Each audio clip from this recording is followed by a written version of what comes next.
What's the point of a Loki TV series? Oh, Because he's obviously not dead. so Loki is obviously one of the most MVPs of the Marvel Cinematic Universe, and they can't let that golden goose go just yet. I know. I know.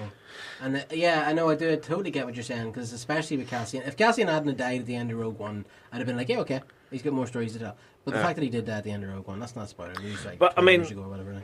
let's be honest. With Rogue One, all of those characters were put in there to serve the purpose of the story, and Yeah. once that movie's over, those characters become instantly irrelevant. Yeah.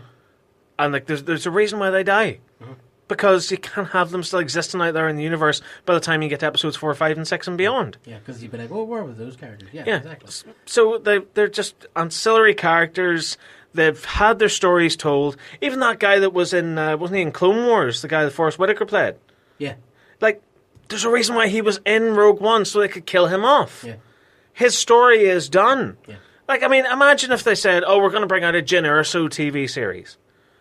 Who cares? We know her story. It's the same with Cassian. We know his story too. He's the roguish rebel type. Yeah. I know, it's just this sort of idea. I mean, even Solo suffered from this a wee bit as well. Like, Solo's story started in the cantina, Yeah. and it ended whenever he died. Kylo Ren killed him. That was Solo's story.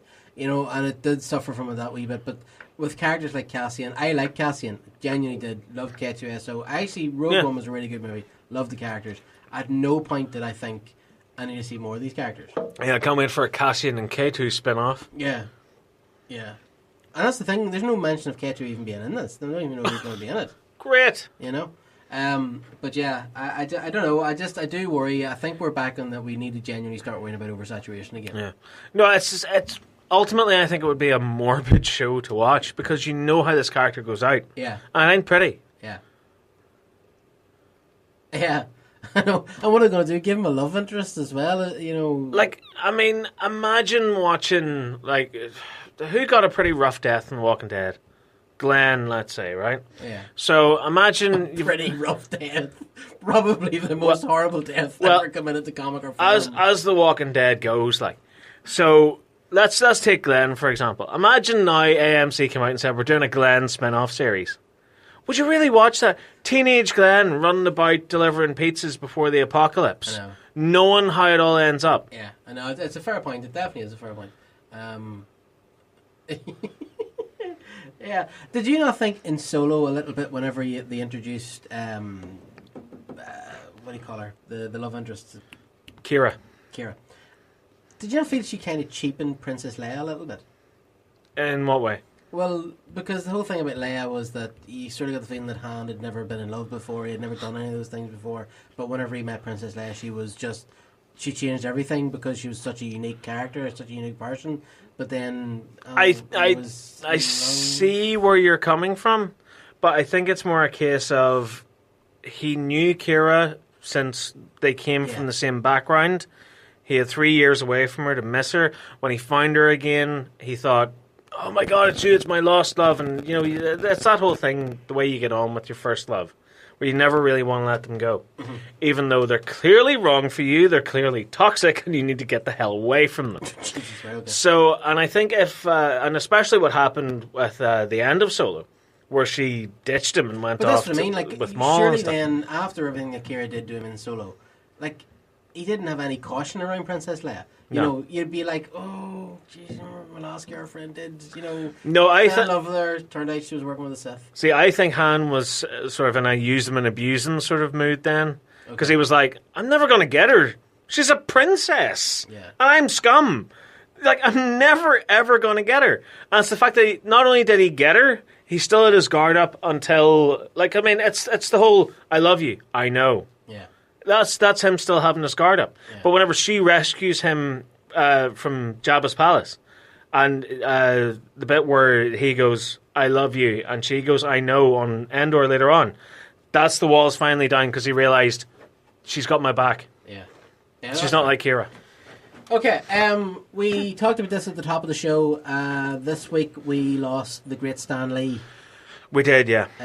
For anybody who didn't know, Stan Lee was he was basically the co-creator of everything you love about Marvel. Spider-Man, the X-Men, Fantastic Four, everything, every character, every major character. And of course, in the last sort of few years, he's become quite notorious because every time a Marvel movie is on the screen, Stan pops up somewhere. Yeah. He even popped up in Teen Titans Go. An amazing... oh, did he? Right enough, yeah? Yeah, because there's a bit in it where he's like, I'm Stan Lee, and this guy's like... He's like, what? This is a DC movie? I don't care. I just love the cameos.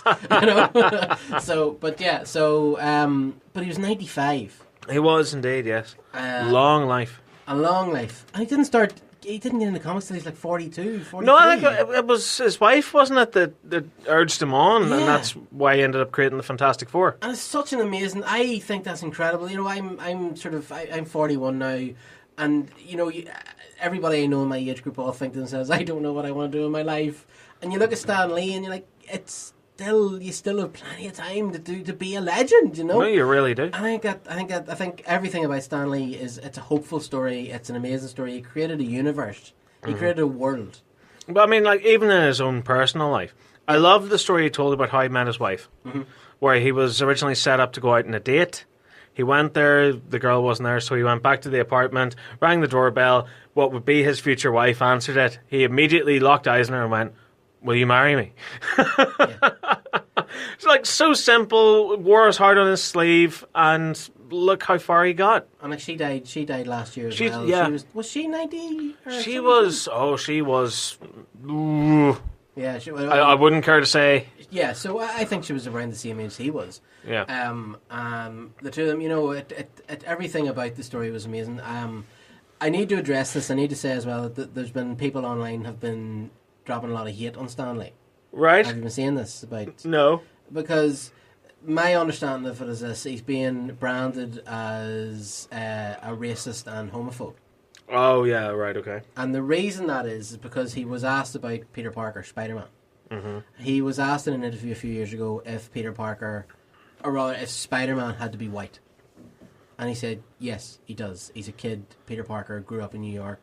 That's who I created. That's the character. Yeah. But he said, Spider-Man can be black. Yeah. Or Hispanic. Or Chinese. Or whatever. But Peter Parker is a white kid. Yeah. So that made him a racist. And then he was asked if Peter Parker could be gay. And he said, no, I didn't write Peter as a gay character. He's not a gay character. He's in love with Gwen Stacy and he's in love with Mary Jane Watson. Part of his story is Gwen Stacy and MJ. That's part of who Peter Parker is. Mm-hmm. And then that, of course, made him homophobic. Of course it did, yeah. And, you got to knock this on the head. This is nonsense. This is absolute nonsense. Stan Lee he is the tale. He's everything about Stan Lee is just hopeful. It's wonderful. He's an absolute icon. He's a legend, and we should all look up to Stan Lee. I think the best thing that yourself and anyone else listening can do in that sort of scenario is ignore idiots like that because they're just vying for attention. Yeah. Because, of course, like the entire world exploded on Monday night whenever he passed. Yeah. Because I saw the message came out, I think it was... what do you call that thing? TMZ had broken the story that he'd passed away. And all of a sudden, boom. Like, your Facebook feed was filled with it. R.I.P. Stan Lee. Here's a collection of all his cameos from all his movies in one video. Yeah. Same on Twitter, same on Instagram. It was just Stan Lee constantly.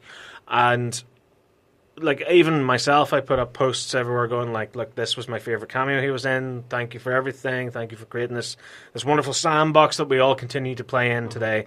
And so in order to be different, people will do what they always do. They'll troll. Yeah. They'll backlash and they'll go, no, he was sexist and he was this and he did that and he said this. Ignore him. Yeah. Ignore him. Forget that. Forget anything that the guy did because he's not here anymore to defend himself. So show a little bit of dignity, show a little bit of respect and appreciate the man and the things that he gave this world. Exactly. So this is us as Following a Nerd saying, rest in peace, Stan. Mm-hmm. You will never be dead to us because every time we pick up a comic book, every time we go to see a comic book movie, every time we talk, every time we do the show, the characters we talk about, the things we love, Stan Lee was at the heart of all that. He always will be at the heart of all that. And that, it's pop culture, modern culture, who we are as people. Mm-hmm. It's just, his contribution to all that is unfathomable. And it's unreal. It is, as I say, it's one of those, because I tend to not let try to let the people that I don't know personally with their death get to you. And Stanley's just one of those people that you have to feel like a loss. It is like it feels like you had the wind knocked out of you whenever you heard it. It's the equivalent. The last time I felt that bad was Harold Ramis. Yeah, where it felt like a close family friend had died. Exactly. Yeah. But yeah, it's a hard one to try and comprehend. Like, even though he was an older gentleman and you were expecting it to happen, but nothing could ever quite prepare you for it.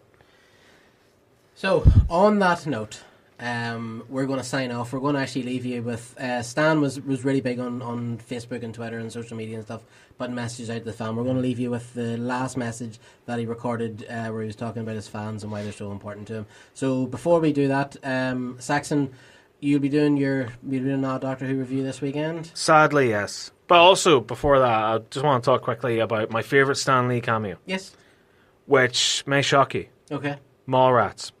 Yeah, Mallrats. Unbelievable. Which is some of the best acting I've ever seen that man do. Yeah. Where he's talking to Brody about, like, look at that young couple over there. And Brody keeps ignoring, like cutting his story in half by going, like, the thing, like, there's this stuff made out of rocks as well, and all this sort of stuff. And he's like, there's something wrong with that kid. Yeah, but he's talking to TS later on. But yeah, no, like, Mallrats, that's Stan Lee's greatest performance ever. If you don't like that, fight me.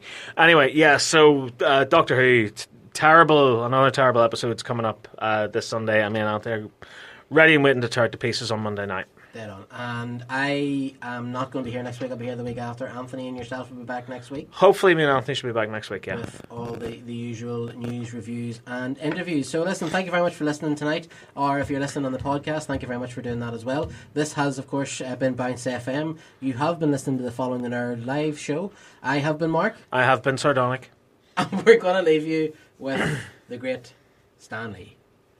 Excelsior.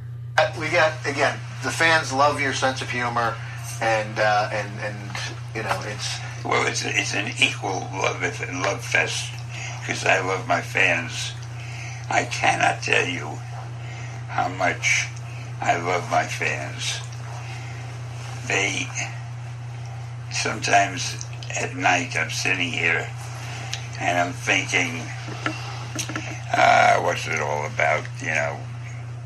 And then I get a letter from a fan, or I read something, or I see something, or I remember something, and I realize it's so lucky to have fans who really care about you. And that's the reason I care so much about the fans, because they make me feel so great. And there's something, if you think about it, that is wonderful about somebody caring about you as I care about them, whom you've never met, who may live in another part of the world, but they care, and you have something in common, and occasionally you contact each other. And this business of fans, I think, is terrific. And I love them all.